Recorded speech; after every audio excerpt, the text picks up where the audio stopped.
All right, guys, we are talking Married at First Sight. Thought I'd pop in and just talk about them for a bit. I may not do reoccurring pop ins, but we'll see what happens as season 18 continues with some of these couples on Married at First Sight. And the particular episode that I am referencing is Come On Over to My Place. You get to see the different couples, each of their individual places. They're just fresh off of the honeymoon. They did get married at first sight. So we're gonna just go over some of the couples' places here. MM and Ikechi. Also, what was going on is that they were checking in. Pastor Cal and Dr. Pepper were checking in, as well as Dr. Pia, to see how the couples were doing. But for MM and Ikechi, for Ikechi's apartment, he had a decent apartment. Not bad, pretty well organized, pretty neat guy.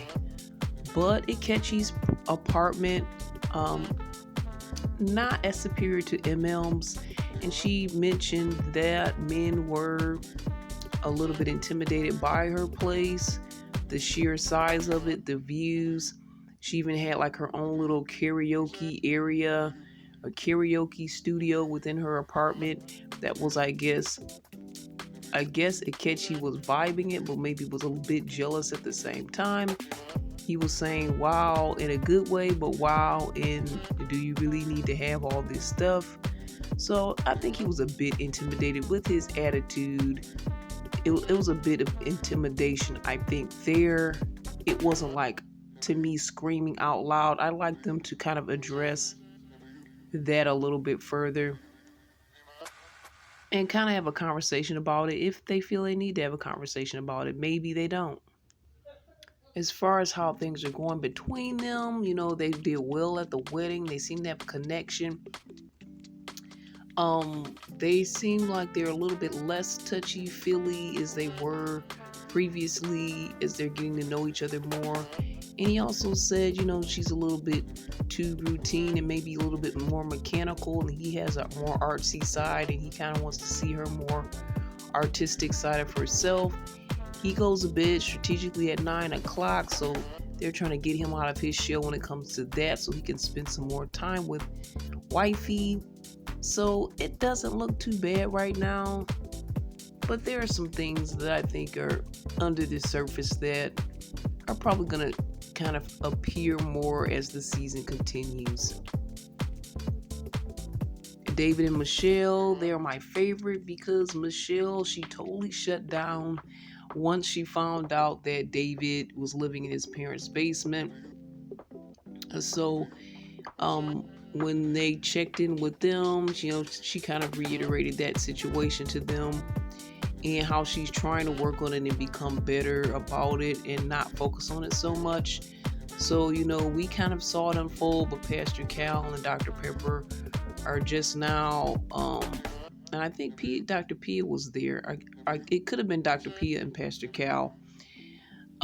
They're just now really seeing the situation, but they do have the receipts that Michelle was open to someone that if they were living at home for logistical reasons, trying to save up money, same thing David said he was doing, that she would be okay with that, but that's before she met her husband and married him. Now it feels a bit different. So I can see she's warming up, she's trying. They get to see each other's place, and we see her place first, and it's a nice place. She keeps talking about she worked really hard to get where she's at, and she has a nice place, but it was small, and it kind of was simple, and that's what David pointed out. She was tight. She was kind of, I think, insulted by that comment. It was simple. Simple isn't bad. It was very nice. It has everything you need in it. It doesn't have to be huge. She lives alone. I think she has a cat, which the cat was showing David more love than she's shown him this whole time. And there's another pet that was, I think, is staying with one of her relatives. So she's close to her pets. And she kind of started talking a little bit more about that and getting at her home and out of her element a little bit and kind of connected with him a little more when she was at her place, and he was feeling it. They were a little bit more conversational, and she was a little bit less on guard. So that was a good moment for them.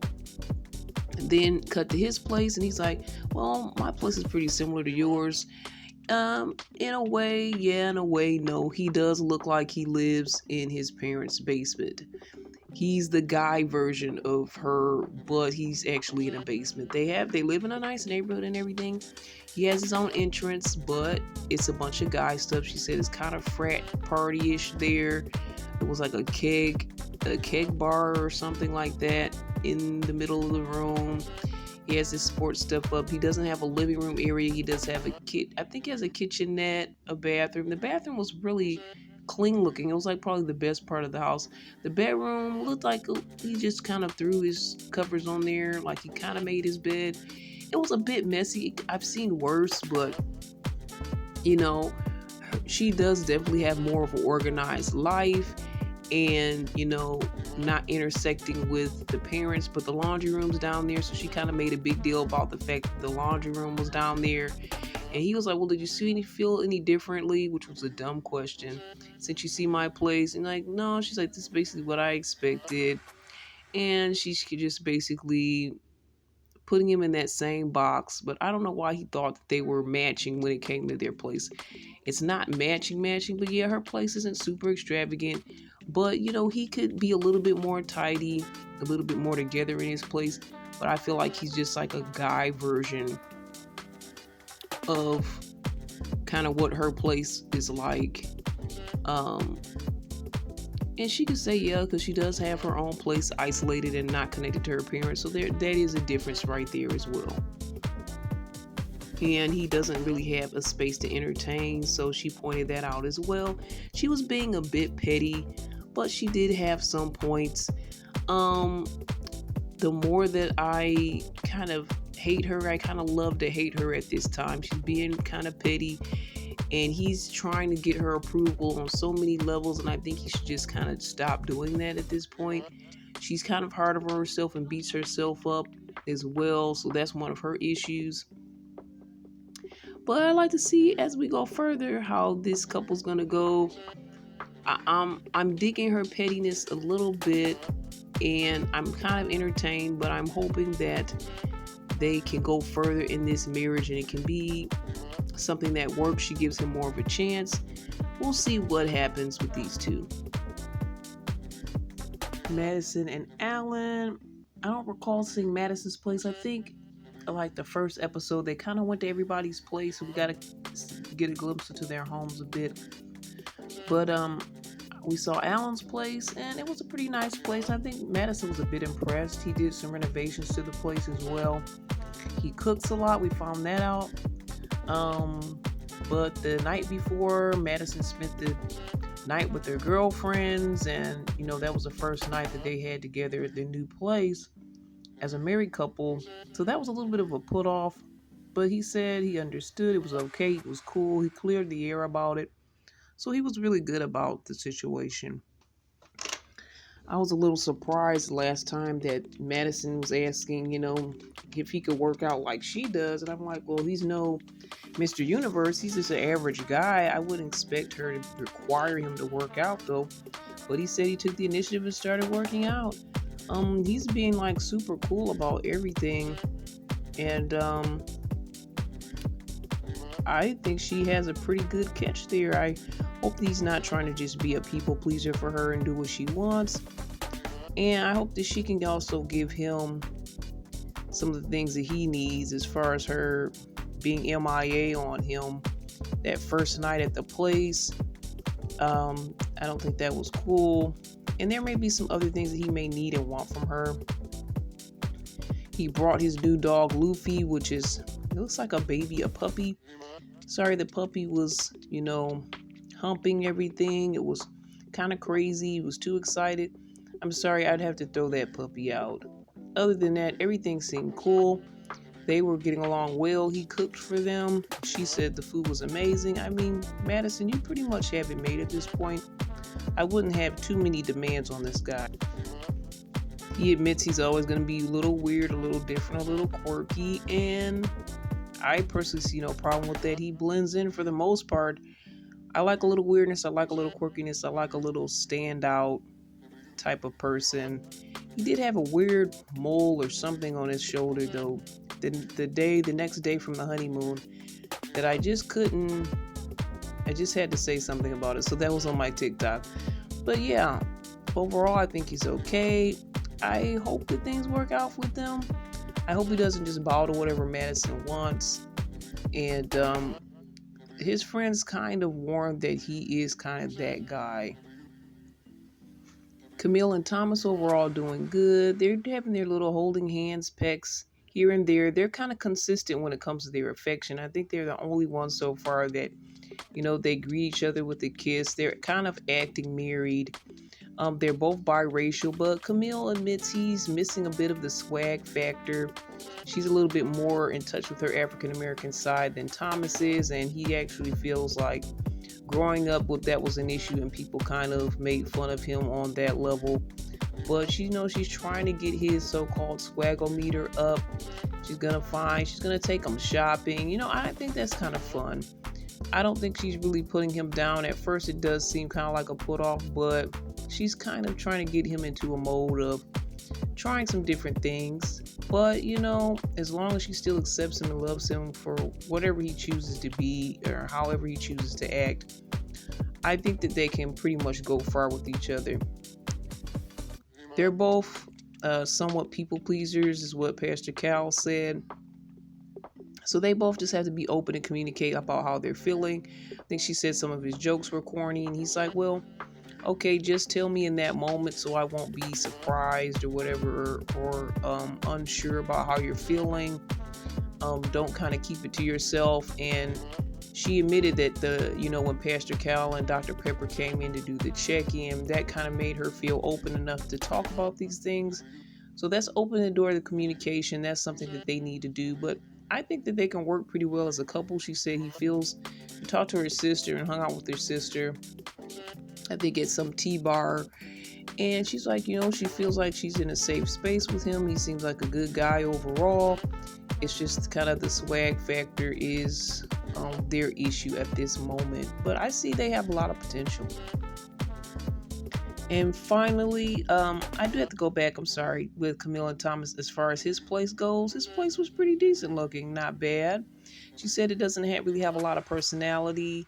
It does have a little bit of a guy spin on it. You know how guys don't pay attention to great details, but it was pretty neat. And she did find out he had a nice sneaker collection. So she sees a kind of little bit of swag, a little bit of hope for his swagginess. Um, I feel like you don't really, the subject of change came up. Should you change for your partner? And they all are kind of going through this. Well, what changes do we need to make? In a way, you should, but in a way, you need to be you. But you are becoming one with someone else. So there's going to be some alterations and changes and compromises that are going to happen. But if you have to do a deep dive, overhaul, change of yourself, then either you were already under construction and needed a lot of work and you have to admit that to yourself, or you're not in the right relationship if you have to do an overhaul of your whole life and who you are. That's my thought when it comes to changing for someone else. You're in a marriage scenario, of course, again, compromises will have to take place, but again, if you're asking for extreme changes, because for me, with Madison asking Alan to work out and change his wardrobe, don't wear some of his weird outfits, which to me, they weren't that weird, but I feel like she's almost trying to change him into someone else. But she doesn't admit he's a good guy. She gets along with him well, but that to me, that's kind of a lot of change. Depends on how fit and ripped does she really want him to get. But now we're going to end with Juan and Carla and their place. And actually, Carla doesn't have a place. She has her stuff in a storage unit. She said she was between leases before she got this opportunity to do Married at First Sight. I believe her, but I also have a question mark. I'm not really sure because it looked like she was up and ready to be taken care of by whoever her husband's going to be. And Juan and his family was not having that. He's more of a 50-50 guy. So he seems like he has a lot going on for him. He has a 9 to 5 and he's an entrepreneur. She's also an entrepreneur as well. But we go to his place, and his place is a bit messy. A total guy place. His TV is sitting on some type of stand that's not really a TV stand. It's kind of messy there. And Carlos she's like, well, you told me you're gonna have her place for a couple years, so she expressed some concerns about her past relationship where the person she was with did not want her to bring any of her stuff over. They kind of didn't make room for her, so to speak. So she's saying, if we do end up being together, I would like to bring some of my things over here. I want this to be our place. And I think he definitely needs a woman's touch. His place is messy. I know he's probably more work focused. It wasn't totally trash, but it was quite messy. Probably the most messiest of all of the places I saw. So that's what his place is about. But he does mention, hey Carla, you are like in a storage unit right now. You don't even really have a place. But if you were to come here, some things we may work with, some things we may have to get rid of, because he was kind of judging some of her items, because her stuff was kind of thrown in that storage unit too. So I see some similarities in their living lifestyle arrangement as far as how they keep things up. Not to say that I'm the neatest person, but I'm not on this show. But I'm just stating, they kind of are a perfect match. They look similar to each other. They have a similar vibe. They have a similar way of keeping their things.